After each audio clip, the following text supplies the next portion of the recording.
Welcome to Brightly, You Radiant Being, the show that wildly recognizes, encourages, and invests in the radiance we all carry so you can shine your brightest.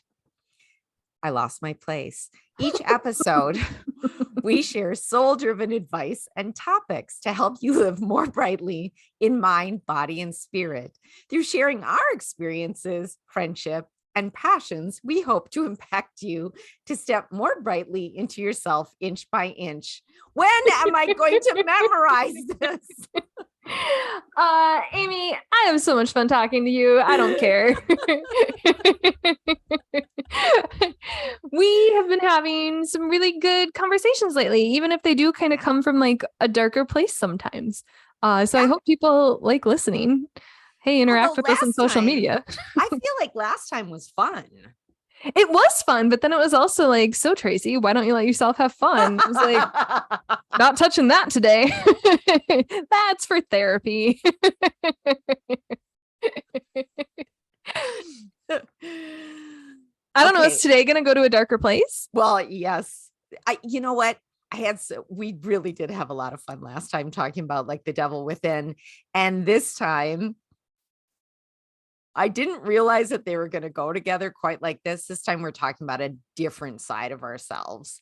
We have so many sides we talk about. We're like a 20-sided die from like Dungeons and Dragons play or whatever. Dodecahedron, right? Uh-huh. Something like that. Yeah. Yeah, I love die.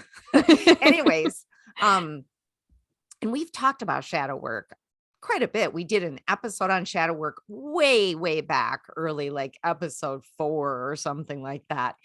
But I feel like it's worth it to revisit. And I feel like this time I just kind of want to come at it a little bit different.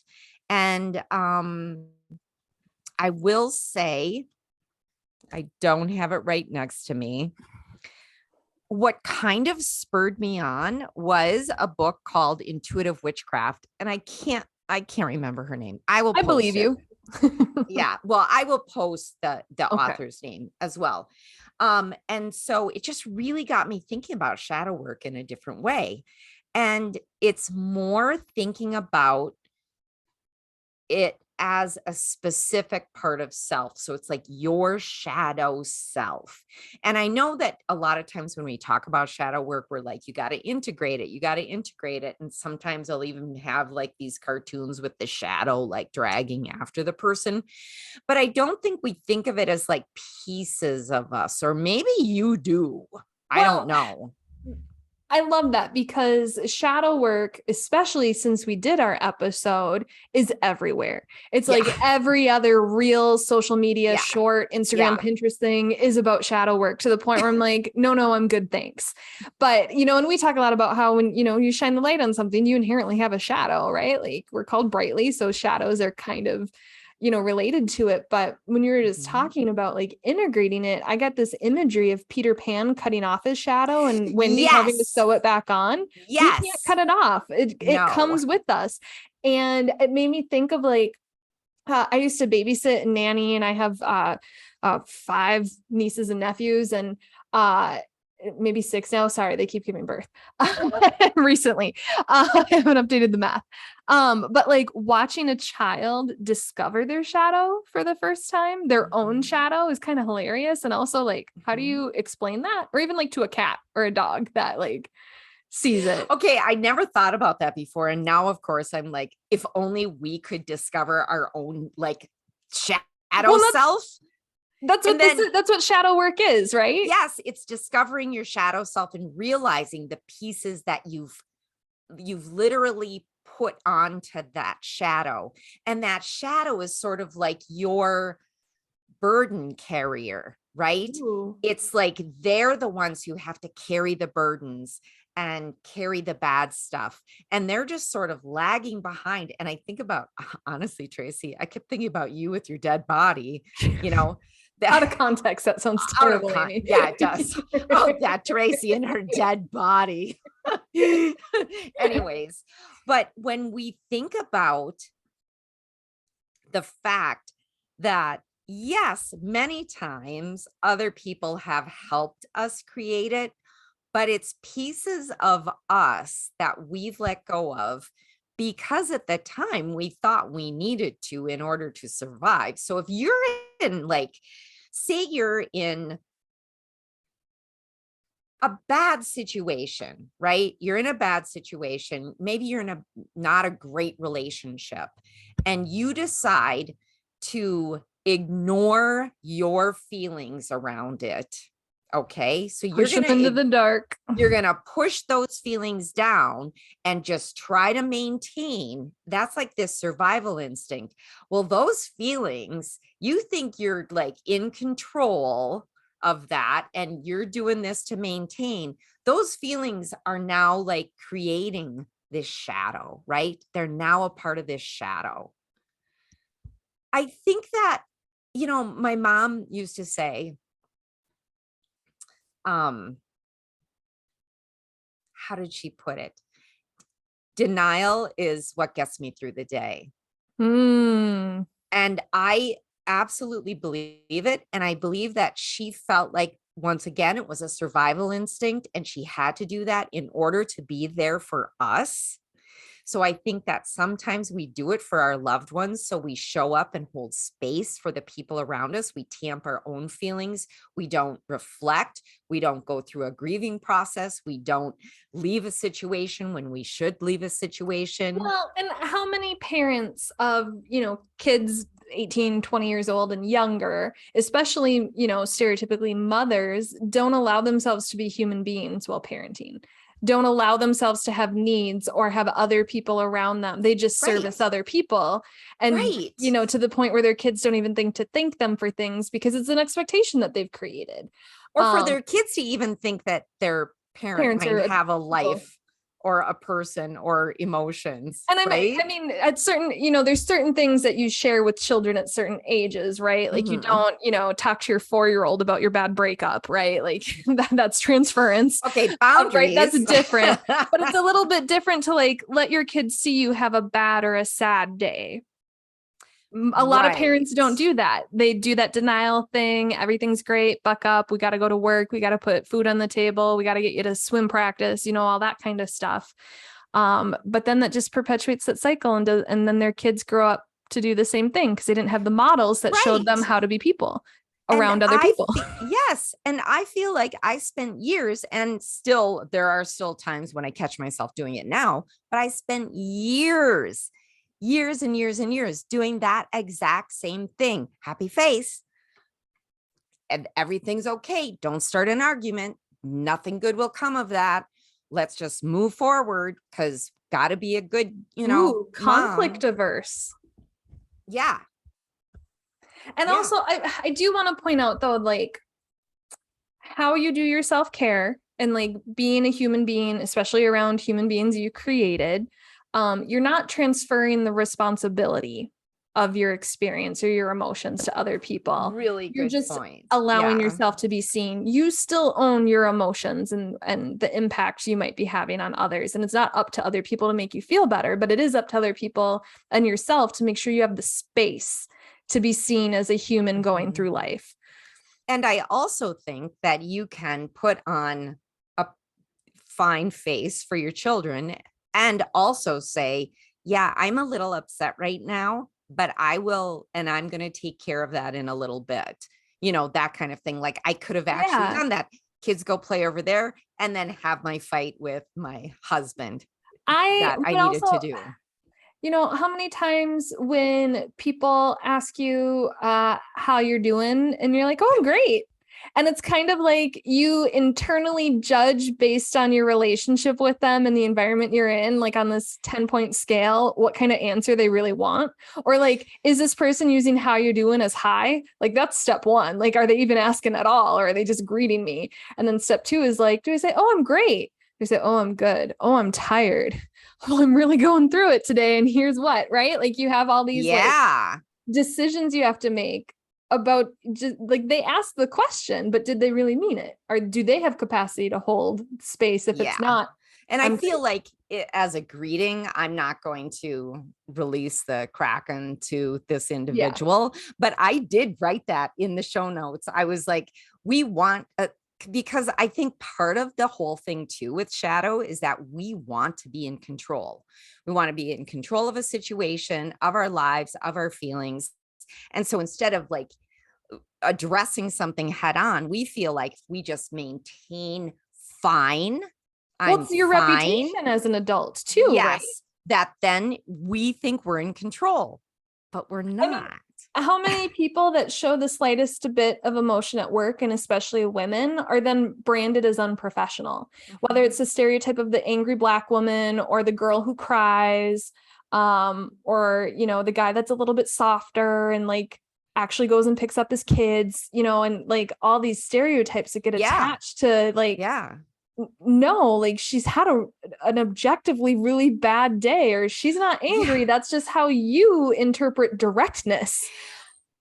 Can we just please invite feelings back into the workplace, or into not life, back into the workplace, just into the workplace? How about let's invite emotional intelligence into the world? Emotional intelligence into the workplace. Yes, I like that.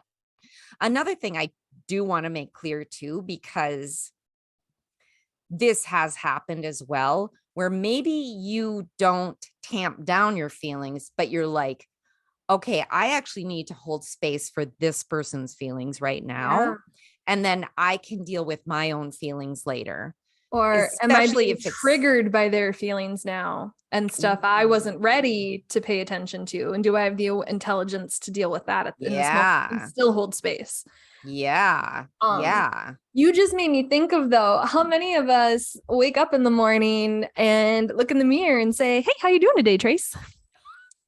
Hey, Amy, good morning. What kind of day are you having so far? Or even at the end of the day, hey, how was your day? Honestly, how was your day today? Like, I think that wall, or that pushing to the shadow, as you described earlier, it starts internally, right? Like if we don't know, how can other people hold space? We have to break that fourth wall, right? That they talk about in TV when they break the fourth wall and they talk to the audience. I think that we have to. I love that, Tracy, to just like greet yourself in the mirror and talk to yourself in the mirror in the morning and just be like, how are you doing?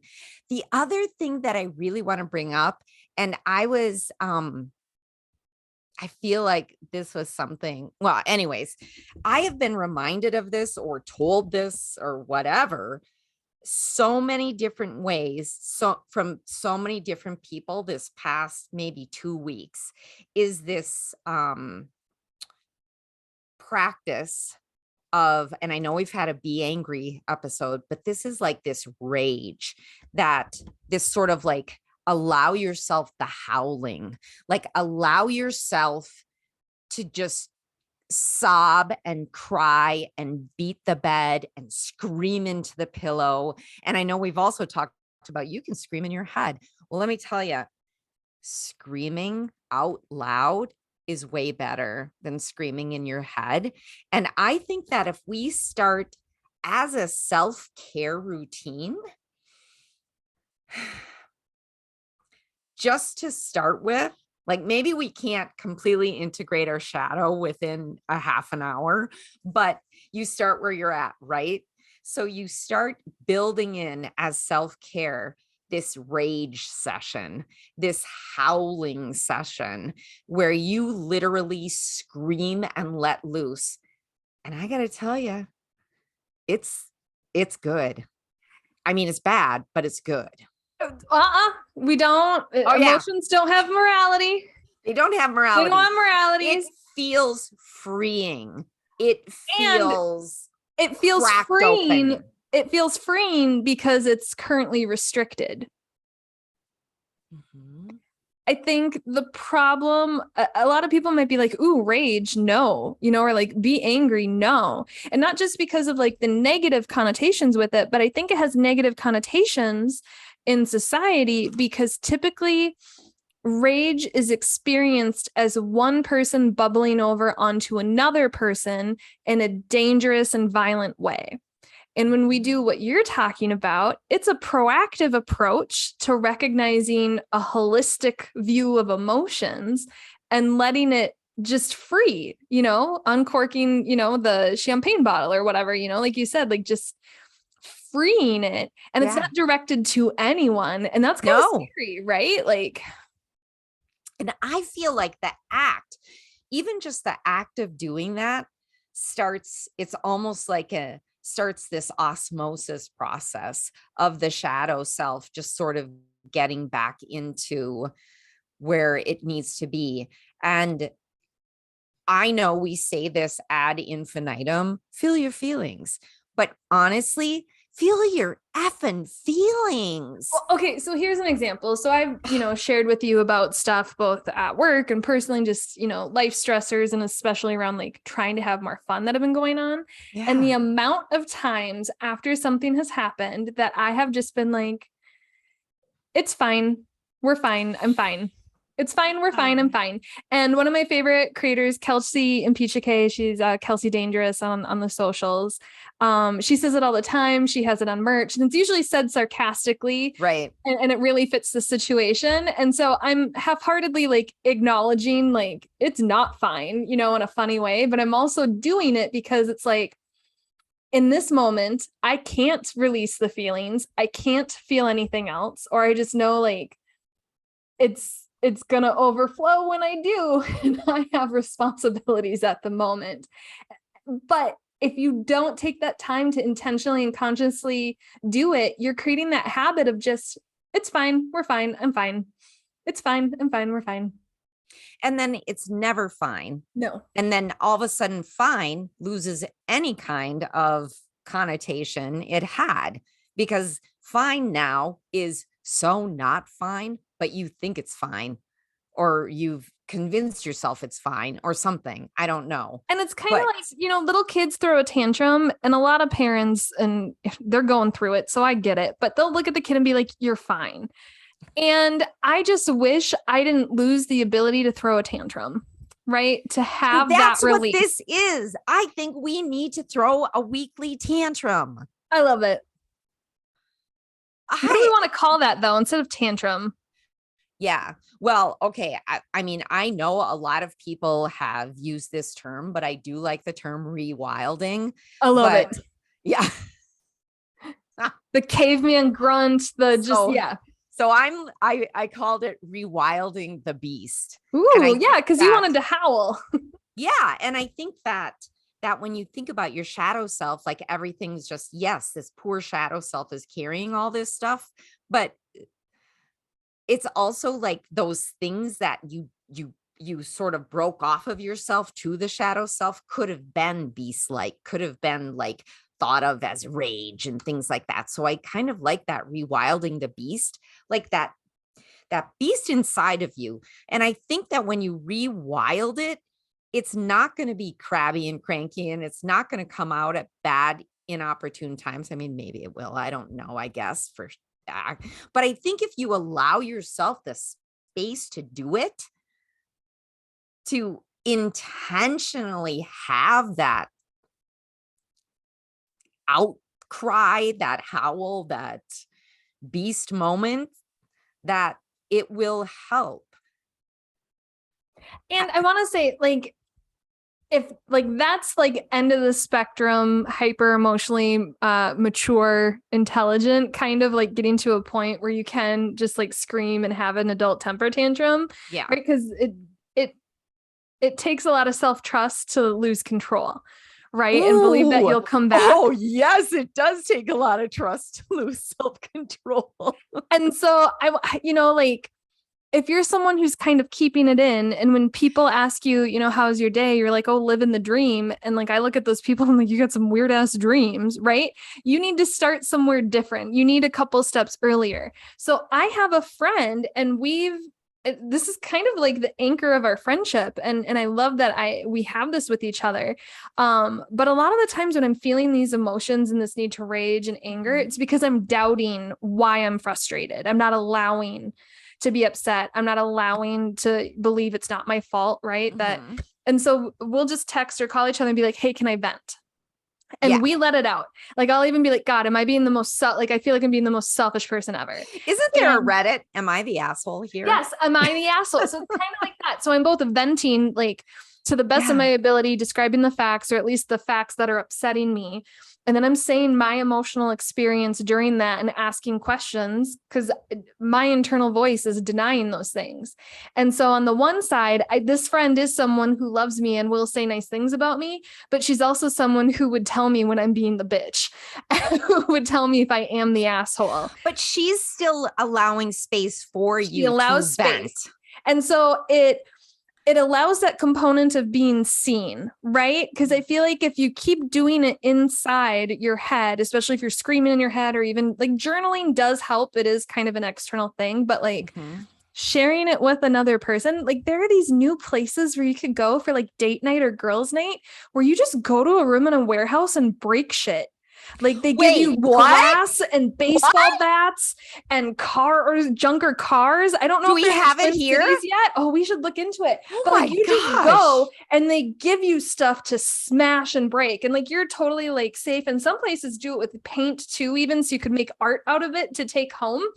But like, we need that. And I love that, you know, the millennial generation and Gen Z are discovering like we need an outlet for these emotions that have been called bad. Because like not everybody, like when I lived in an apartment, I couldn't scream aloud, right? But I would go on vibe drives and I would either try and change my mood and play just happy music and just sing, right? And use my throat chakra in a positive way, but to be loud and to get it out. Or I'd like listen to Korn and System of a Down and just like rage out and scream in a way that if another car heard me, I'm singing along with the freaking, like the cops aren't going to follow me and be like, why are you shutting your car? But I've also taken vibe drives safely, but in roads that aren't populated in my area, right? Where I can just scream, right? Like, and I mean, I live alone in my house, but I know my neighbors and I don't want them to be like, God, what does she have going on in her basement? Okay. Like, so yeah, I'll admit, I mean, we live in a house too, but close enough neighbors, you don't want them to be worried. So I still use a pillow. I want to go back to one thing. I'm sorry. First of all, I love your vibe drive. Second of all, I need to be breaking shit in a warehouse. Third, the journaling thing. Do you know what I decided to do? So for listeners who know what a book of shadows is, like it's sort of like the witch's book of spells, right? But I'm starting a book of shadows, my own shadow book, where I write in there if I'm like upset or I've done something. And this is like all like if I'm it's emo Amy. Yeah, if I'm acting a way that I don't like it when I act that way, but for whatever reason I'm acting that way, like why am I acting that way? So it's my own personal book of shadows. So anyways, I just wanted to love that because that's one of the things with the venting. Like sometimes I'll call her and be like, I just did the stupidest thing ever at work. Or I on this dating on either in the app or in person or whatever, because when you hold it inside, like I could have written it down and I think that would have like worked, but I don't like having a record of my mistakes like that. Like she'll die someday. Like, I mean, I know she tells her husband, but he's cool. He keeps his mouth shut. Like, otherwise he gets it.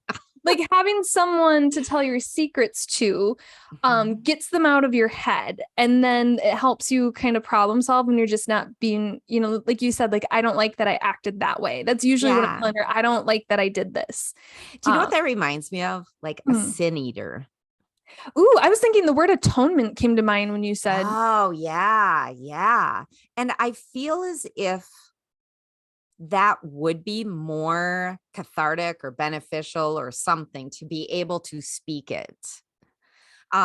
Even though I love journaling, but I do think that that's a good option if you don't have a friend that you can do that with. I think it's also important to have people that share your values. You know, there was something on TikTok recently where a guy was really upset. He's from an older top of the tier boomer generation, but like he's at the top of it, right? Mm-hmm. And he's upset as opposed to the bottom of it, like me. Right. So two different types of people, right? I mean, age isn't everything, but he was really upset. And he's like, you younger generations need to get it together and we need to help you figure out. A study came out that said people won't date outside their political views. And I really appreciate the side of TikTok I'm on that have been coming on and stitching him and being like, that's because my politics are my values. This is about human rights, not about money, right? This isn't about taxes anymore. This is a huge indicator of what's going on. And as I don't need to tell anybody, the entire globe is going through human rights issues, right? Like we just hit the 6-month mark for the war in Ukraine, which was just ridiculous when I realized that it's been that long already, and it's still going on in 2022, of all times to be going through this type of a war. And I've just really appreciated that I've cultivated people in my life where I can talk to about my fear and frustration around these things. I don't just have to like doom scroll the internet and feel alone and full of rage, but not having an outlet, right? Like, even if I don't know ways to help or volunteer, just talking to other people about, hey, I'm upset about this, and being seen in that and seeing other people upset has helped. The pressure, the steam cap has, like a pressure cooker, like it's just like release the valve a little bit. Yeah. Like there's lots of, it doesn't just have to be your personal life or your own mistakes. Like we are inundated with information these days that we ordinarily, it would have taken months to hear about a war in another land, right? Like, right. If I mean, go back even further than that, way back, you would never know about a war unless it was in your community. And like, that's just so much societal pressure, and we're social creatures who want to help. And that creates the rage and the anger and all those negative emotions, but it's just the news and it's not happening to you. So nobody does anything about it. Yeah. Yeah. And I think too, while yes, all of that is horrible, and being able to talk to people that share your values is so important. But I do kind of want to, like, I feel like shadows are created more from local things, our own personal things that we're going through. I guess the societal piece is my personal reaction to it. Why aren't I doing enough? That's what contributes to my effective. Can I help? Right. I mean, there's all sorts of things you can do at all sorts of levels. And depending on where you're at with things and how much you're paying attention, it's going to contribute to your shadow if you let it get out of control. Yeah. Well, yes, that's true. Especially if you're second guessing yourself and why aren't I doing enough and why didn't I do this? I mean, you can create a shadow even by just ignoring your intuition. Yeah. So because you're not being true to yourself. So anytime you're not being true to yourself, your emotions, it's not that you're creating additional shadows. You're solidifying that shadow. You're losing pieces of yourself. When I think about that, I think about like this shadow weighed down by this stuff, and you with like these literal holes in yourself, right? But can I stop you there? So I once did this. I had a recording of this spiritual meditation where this person equated your spirit and your soul as two different things, and that your spirit was like your coat of armor. So like think of a knight in his, full metal regalia or whatever. And so in this meditation, they had you ask God, source, universe, or whatever for a new spirit, and you exchanged your Swiss cheese of a spirit and thanked it for all its hard work and sent it on its way to the light to be repaired and healed. And then you got new armor to help you through this next stage of life. I love that. It was, just that imagery alone just made you feel better and like acknowledge, like, I am full of these wounds people can't see. Right. Like I'm walking and talking, but like, I'm full of holes. We all are. Right. And then you see other people are full of holes. Yes. So, I mean, we've already kind of talked a little bit like how to okay, I love the idea of just like asking for that, but you still sort of you got to get the shadow in on it too, like repair my spirit and integrate my shadow. Thank you very much. I would like that to happen. Yeah, you need to come up with the meditation, Amy. Yeah, there you go. There you go. Well, one thing I did think about is when we did the episode 47, or was it in between 47 and 48 with Casey? Yeah, it was a little in between. Okay, so if you've missed it, I recommend listening to it. Casey walked me through a dream I had, and it was the dream was really weird. But anyways, we actually got to the point where it was like, oh, these are parts of myself. And then Casey was like, you need to talk to them and interview them and find out what they want to tell you. So I feel like we need to do that with our shadow selves. We need to interview our shadow selves to be like, what have I given to you? How can we get it back? Just like interview. Oh my God, Amy, I fully advise people go in a room, turn off a light, and shine a desk lamp on you in a way that you can look at your shadow and actually interview your shadow while you do this. Okay. I do love that. And I might just try that. I really might just try that. So I feel like interviewing it and then writing down the things that you get from it in your book of shadows. Right? We talked about the rage. I love the rage. Well, I don't love the rage. You know what I mean. You're raging against that machine. You love it. I do. I do. I do. And then I feel like just to make a promise to yourself. So, okay, so you've got this shadow self, but from this moment forward, you're not going to add to that shadow self, right? So make a promise to yourself to feel your feelings and to vent and to rage and to speak up if something isn't right. And maybe you're like, well, I can't really speak up now. Okay, well, then 2 minutes later, go around the corner and speak up about it. I know that I am definitely from this moment forward, just going to really try this. And I'm also going to talk to my kids about this because I don't want them to stop the cycle. Right. Just stop it. I think it's also important to remember that your shadow shrinks and grows in size depending on your perspective and where you are. Yes. And so when it feels insurmountable and huge, just like change the light a little, turn around a little, move, change how you're going to view it. And maybe it'll seem super short. I love that. I also, just a quick little reminder, as much as I say, make a promise to yourself not to add to your shadow. Well, guess what? That's your shadow. You're probably going to have to integrate and integrate and integrate and reintegrate. Right. I mean, we all have different life stages. So I feel like, we're going to cycle through things eventually. Yeah. But I think when you do that interview with it, like in addition to asking all this stuff of it, give it answers too, or tell it what you need, what you want, how things, right? Don't be so passive also with your shadow, like you are maybe in life that's contributing to the shadow, right? Like, oh my gosh, Tracy. Your shadow.